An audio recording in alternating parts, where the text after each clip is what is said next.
Welcome to the Direct Farm Podcast, the weekly listen for farm selling direct.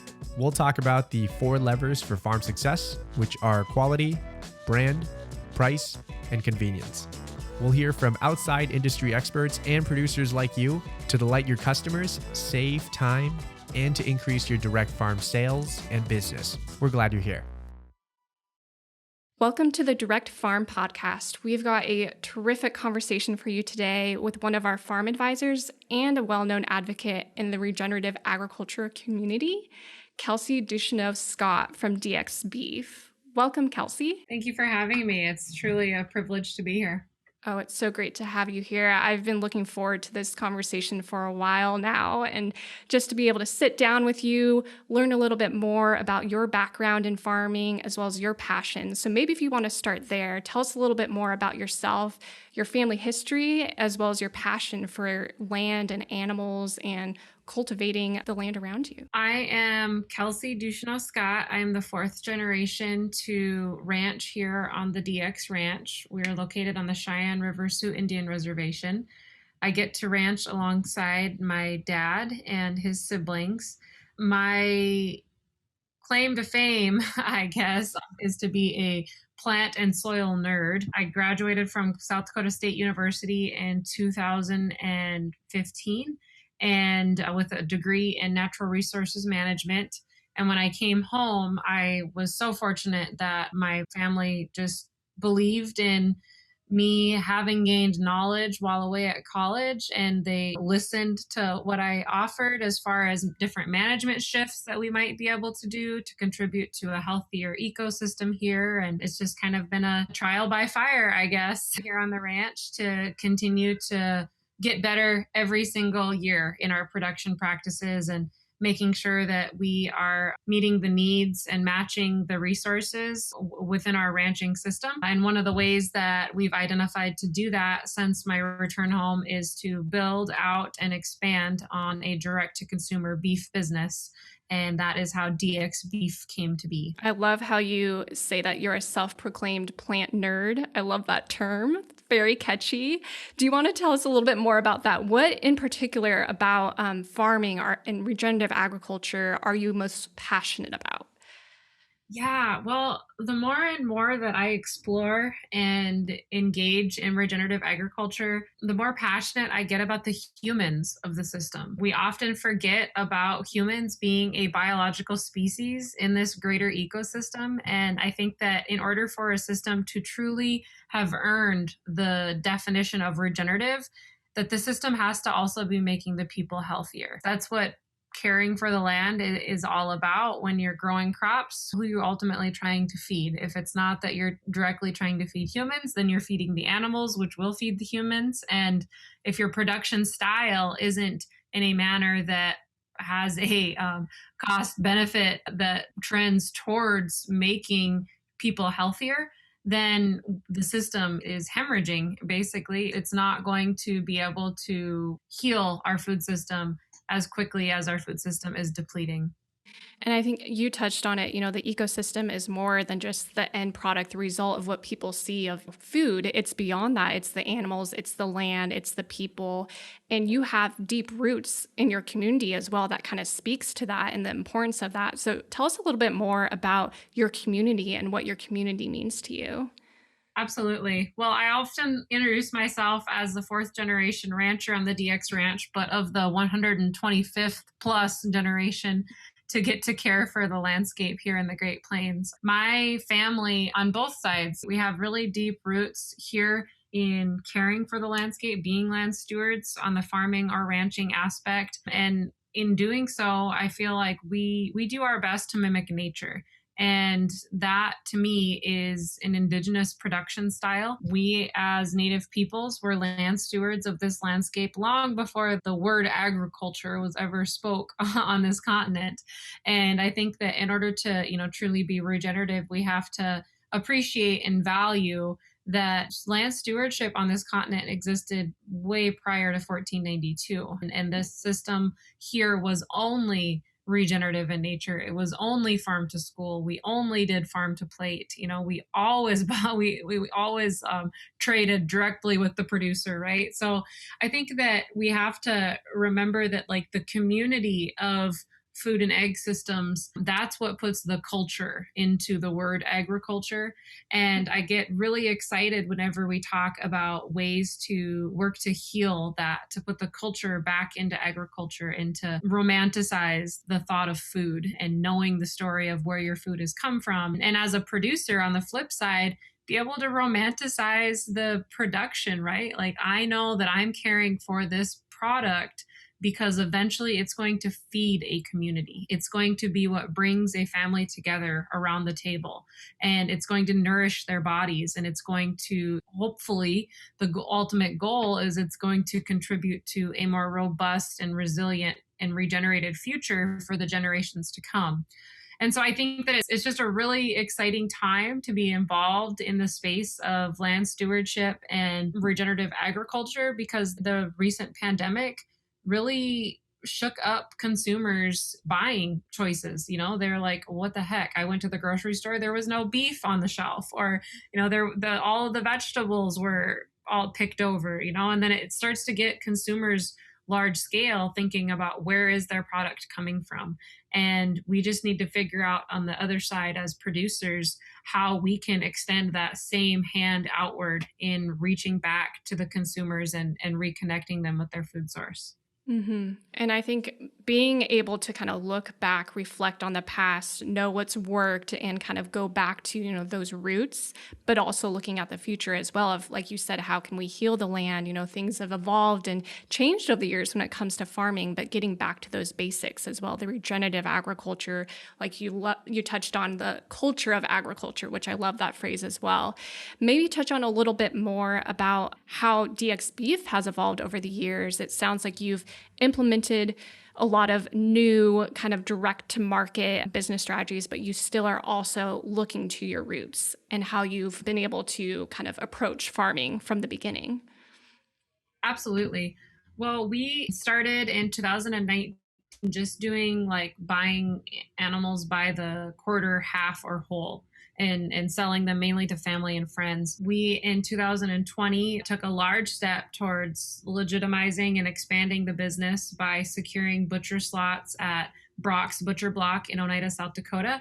He's a state inspected processing facility where we are now able to get our beef state inspected and individually labeled for resale on the per pound or per package basis. That allowed us to start to provide our product available to a wider scope of consumers, right? Because not everybody has freezer space to take a whole quarter of a cow.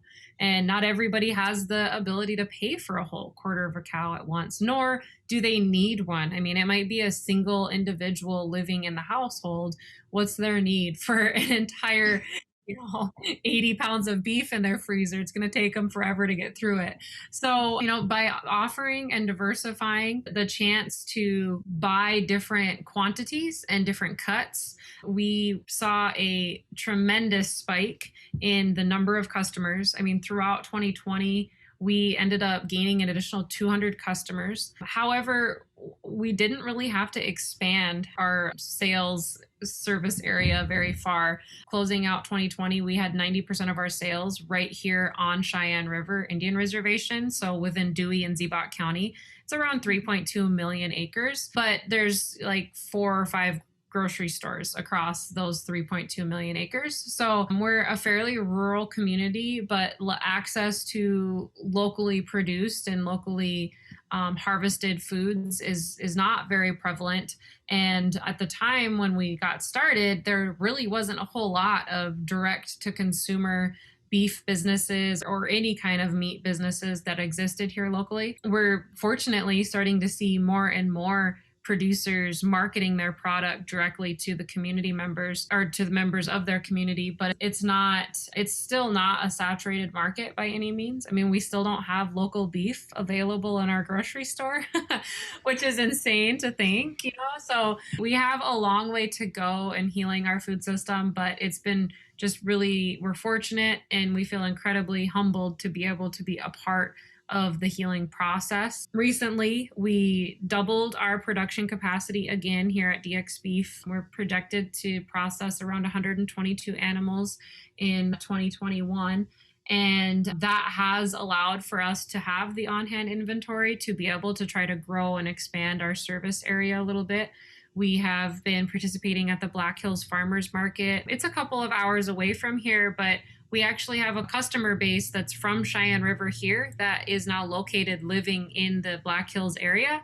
So it works out well for us to sell online through our Barn to Door website for a delivery scheduled on the same day as the farmers market to the Black Hills area. So it gives us kind of that baseline guarantee, knowing that, well, even if we travel all the way out there, we're at least delivering product. We don't have to worry about if we're going to be able to, make the trip worth our while, or go out there and not sell any product. And so it's just been really unique. And I can't go too far into this interview without valuing how important it is to have family and friends that support the development of a small business in this space. If it was not for my husband, my brother, my sister, my parents, aunts and uncles jumping in and chipping in to making it work, I wouldn't be able to afford to stay in business. But they offer a lot of volunteered time. We often have a evening of grilling out steaks to appreciate and value the contributions that they make to the growing business, but definitely couldn't do it without them. Well, I have to say, I am so excited for you. Like, that is awesome news just to hear how much growth you've experienced this past year and to know that you've been staying relatively close to your current service area and looking to expand, but just knowing that the market is there, the opportunity is there, and buyers are seeking local food. So it's just kind of a matter, I guess, of reaching them and making sure that they're aware that, there's these local farmers out there who are wanting to sell direct to them. So maybe touch on a little bit more about how you pivoted last year. I know there were a lot of changes, both economically and otherwise. So how are you able to reach your customers online in addition to, offering bundles or offering delivery services? How are you able to make it more approachable for customers looking to order directly from you? Yeah, that's a great question. I ended up having found Barn to Door in October of 2019. And it was one of those things where it was like, okay, Kelsey, go big or go home. You're going to buy this website platform and you're going to make yourself use it, or you're just going to stop. Because at the time, prior to Barn to Door, I was primarily functioning on like Facebook Messenger.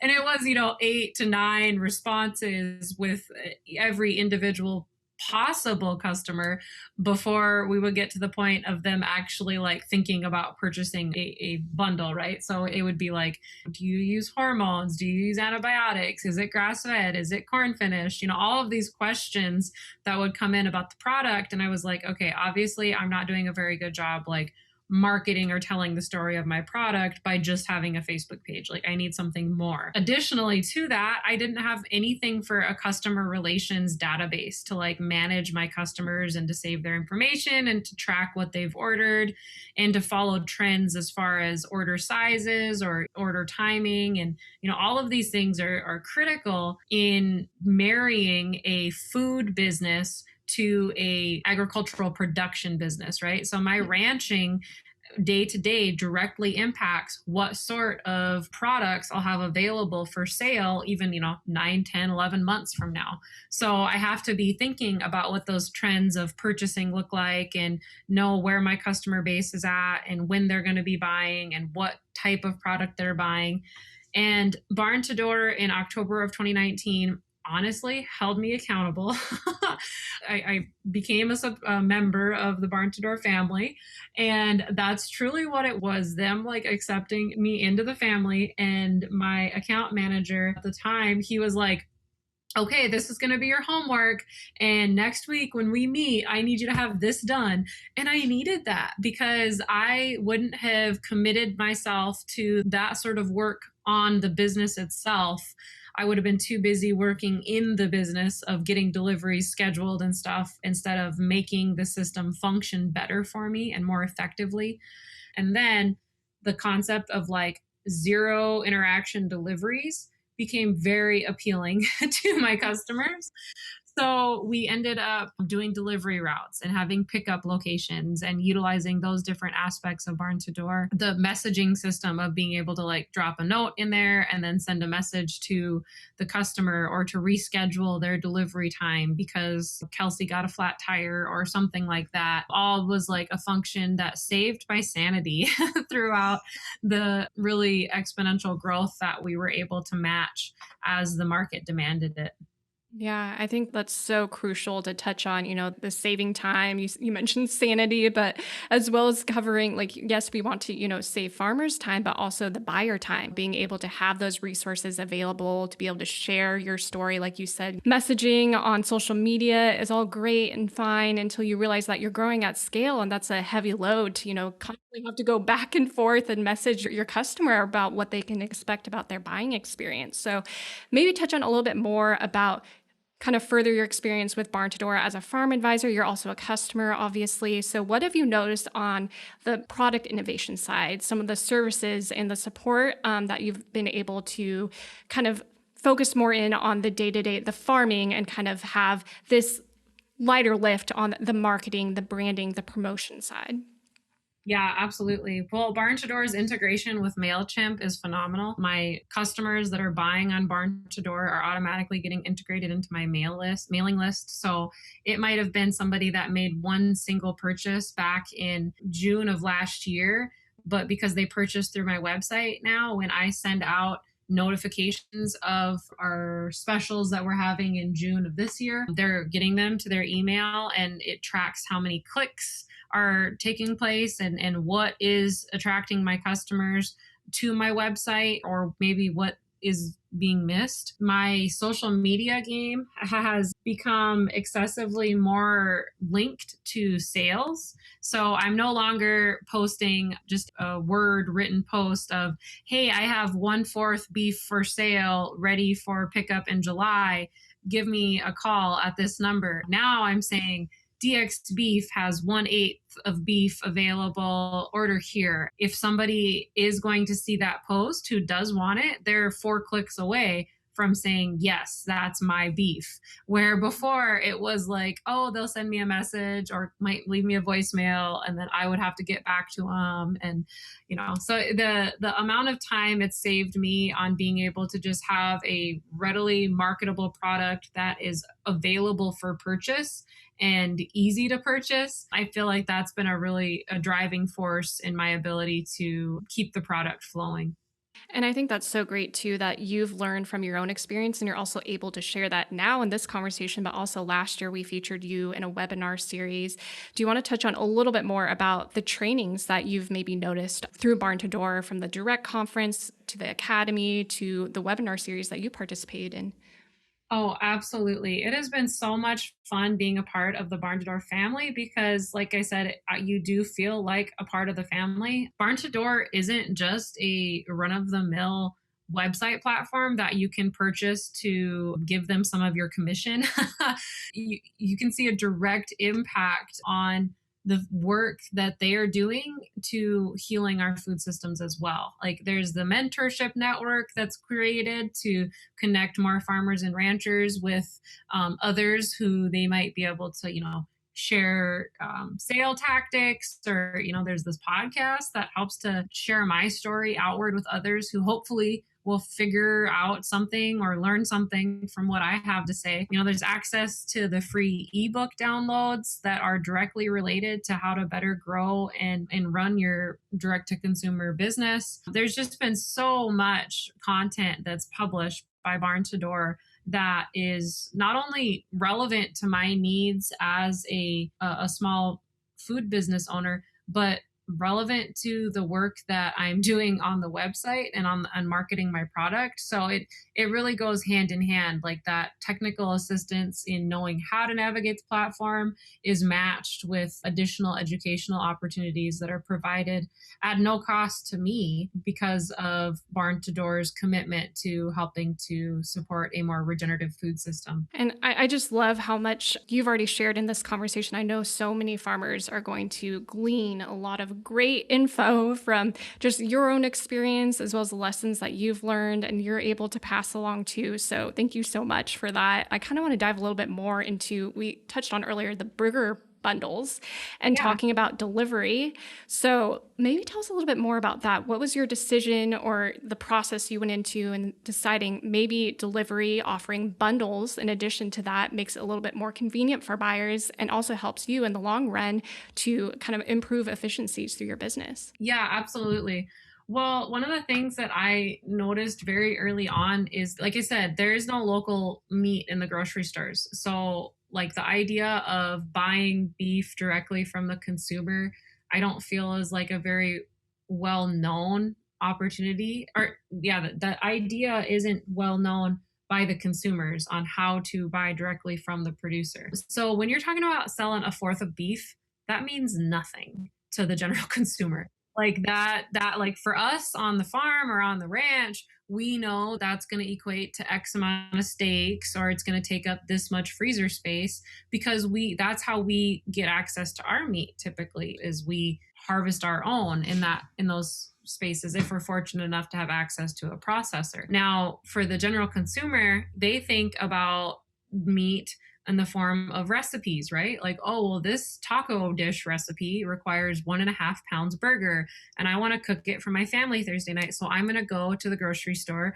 and pick up 1.5 pounds of burger. So when you're talking to them about why they would see a financial benefit or value in purchasing a fourth of beef instead, and doing it in a way that doesn't scare them off with the sticker shock of how much it costs to buy that much meat, most people don't even see that much meat in one place at one time ever. So it's hard for them to imagine. So sometimes you have to talk about eating that over time, and how much you would spend on that much product if you went to the grocery store and bought it, and why having it all sourced from one animal is so important, and knowing how the animal was produced. And if you get a certain size bundle, you can actually customize your cuts. If you don't like tenderized round steak, well, that's fine. You don't have to have any. But there's so much question around selling at that scale because consumers just aren't connected enough to their food system to be able to ask those questions or want to know the answers to some of those questions. So what I found is that, like, when you talk about selling 20 pounds of burger, like the family then equates 20 pounds of burger to, oh, well, I can grill out for my family of 8 10 times because I cook 2 pounds burger every time. And so it starts to more readily translate back into direct cost associated with preparing a meal to feed their family. And it is helping them to then justify in the future when I say, oh, I have an eighth of beef available, you would get all of that burger that you just got plus 20 pounds of steaks and roast. So then it kind of starts to get them transitioned into hopefully buying in bulk, just because there is, for most, depending on who they're sourcing their meat from, there is the added cost benefit to the consumer for buying in bulk. But the taste preference also, I think, is something that a producer has to spend some time educating their consumers on. There are consumers who, when they get, for their first time ever, get a home raised package of hamburger, like they're not going to know that meat's supposed to have a flavor, right? Like there's supposed to be flavor in that beef, and you're not supposed to have to doctor it up with tons of spices.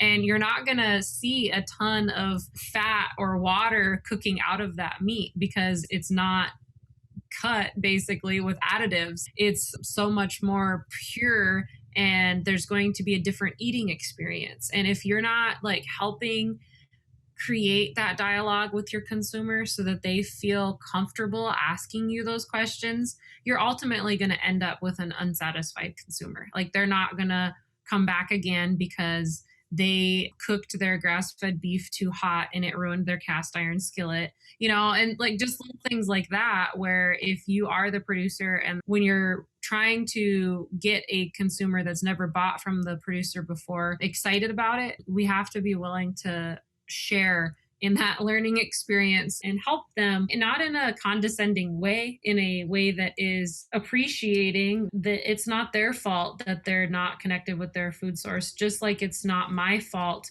I can't be more readily connected with consumers with the majority of my product. I think that's a great point to bring up. And it kind of reminds me a little bit on what we call the 3 E's, which is entertain, e-commerce, and educate. And it's just kind of a way to track your messaging and how you interact with your buyers, especially online, whether that's through social media or like you touched on earlier with MailChimp and your newsletters and emails.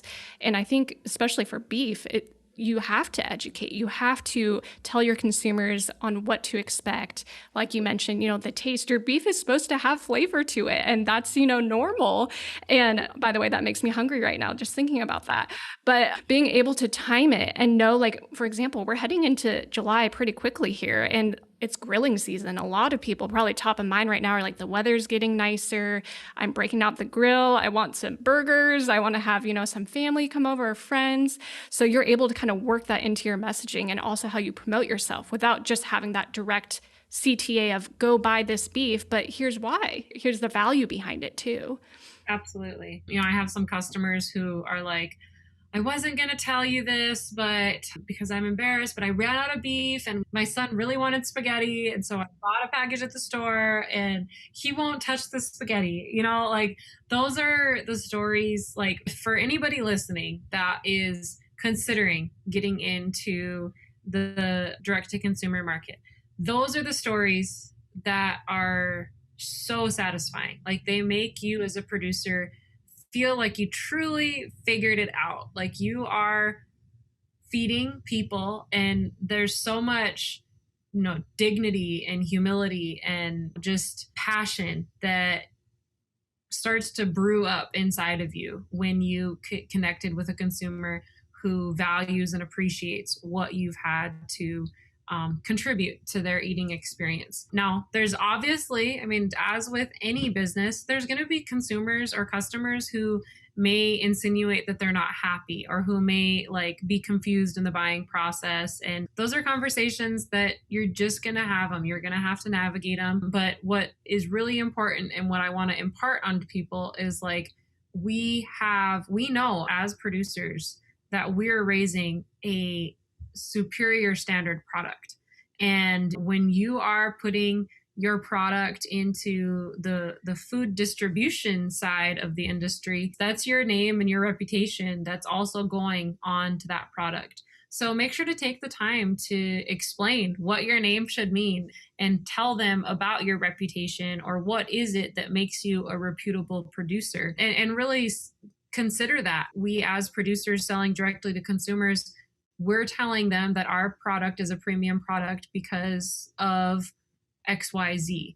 And we should know what those things are, and we should revisit those 3 things that make us a standout business as often as we can in the development and the growth of our businesses. It could have been really easy for me in March of 2020 when beef prices were through the roof and the local processing facility plantations were closed down, to spike my prices. But I remembered what was important to me, and that's feeding my community, healing the system, increasing access to locally produced foods. And my prices stayed the same pre-COVID, post-COVID, and during COVID. That was a pledge that I made to my consumer base. And I feel like it's what has helped to build out my reputation here at DX Beef, is that we have the consumer in mind with every business decision that we make. Yeah, I think that's so crucial to know, your story. I think sometimes brand or messaging, your voice, your brand voice kind of gets thrown to the side. It's like, okay, we're creating a product. That's great. But being able to communicate that to your community and knowing that for you, your community is central to everything that you do. So of course, that's going to have an impact on how you price your products and how you make business decisions too. Well, in addition to running DX Beef, I kind of want to pivot here a little bit and talk more about IEC. So you are the Natural Resources Director for the Intertribal Agriculture Council. So tell us a little bit more about your experience and your role at IEC. Yeah, absolutely. Well, I started with the Intertribal Agriculture Council as a volunteer youth event leader. In 2010 or 11 was my first exposure to the IAC, one of their annual conference events, which brought youth together to explore what careers in food and agriculture looked like and what that meant as a young leader in Indian country. And I fell in love immediately with the passion and the community that existed in the group of people that attended that conference. And I remember thinking, man, this is who I want to spend my career with. I started out at South Dakota State as a pre-vet major, but quickly just couldn't shake that experience that I had back in 2010 at that annual conference.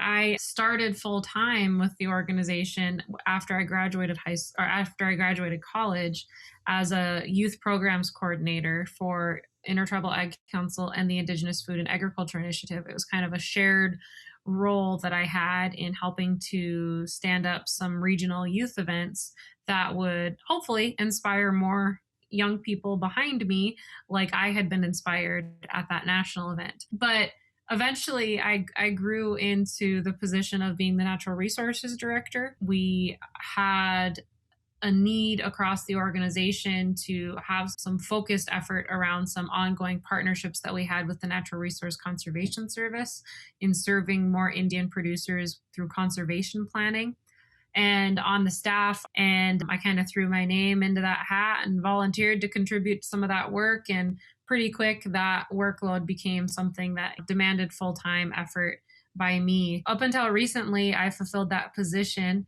and I transitioned into the new role of director of programs. And really my goal and my hope as the director of programs is to identify ways that my experience working with youth, working with producers, working with agency staff can help to identify more efficiencies in our programs and more overlap, and hopefully inspire more, support of the organization's efforts wide scale so that we can increase the resources that we're able to provide to our youth and producers all across the country. That's great to hear that you're kind of, like you mentioned, paying it back of your experience. What would you say would be your final piece of advice for farmers who are considering a direct-to-market business? What are 2 to 3 steps that you would suggest that they take as they build out their business plan? I would say it's important to make sure and have 2 very distinct hats, right? One day you may need to show up on the ranch as the rancher that's focused on the on-ranch management. Another day, you may need to put on your beef business owner hat and focus specifically on the functionality of the business. And it's really easy to blur those lines and to be thinking about what product you're going to sell based on what the market of the livestock is demanding, or how good or bad it's doing. And that can get real messy real fast. So you need to be able to very clearly define when you're thinking like a food business owner and when you're thinking like a land steward or a livestock business owner. That'll be really helpful as you try to make the transition. It's a realization I wish I would have made way earlier on than I actually did. Another thing that I want to make sure and share is there's this concept that gets pushed out there in the industry about the need for higher yields, more inputs because it'll result in more outputs, XYZ. And really what truly matters is, are you happy doing what you're doing? And is what you're doing paying for itself? So really consider and reflect on those components prior to jumping into doing something, whether it be, do you need 17 labels on your beef product, all certified and verified, if it's going to cost you $1,000 each to just be able to carry that product? Or should you put that $17,000 towards building up customer relationships with the client base that's local and doesn't feel the need for third-party verified labels on your product? So where is your product going to be selling, and what are those consumers going to be thinking about? What's going to be important to them? And how are you going to preserve your sanity and make sure to be inspiring the next generation behind you in the work that you're doing. Great advice. I think that's something that's tangible. They can get started right away, and something that you can adapt over time as well too, and make that shift and make that pivot. Thank you so much, Kelsey, for joining us this week. It's been a pleasure. Yeah, thank you for having me. Yeah, so great to talk to you and just learn a little bit more about your experience as a farmer, as well as all those lessons that you've learned from being a part of IAC to how you interact with your community and care for the land and heal the land as well. I think it's truly inspiring, and I think every farmer listening in can definitely take something from this conversation. So thank you so much for joining us. Here at Barn to Door, we are humbled to support thousands of farms across the country, including farmers like Kelsey, who implement regenerative agricultural practices and support their local communities. So for more information on DX Beef, you can visit dxbeef.com. And to learn more about Barn to Door, including access to numerous free resources and best practices for your farm, you can go to barntodoor.com/resources. Thank you for tuning in, and we will see you next time.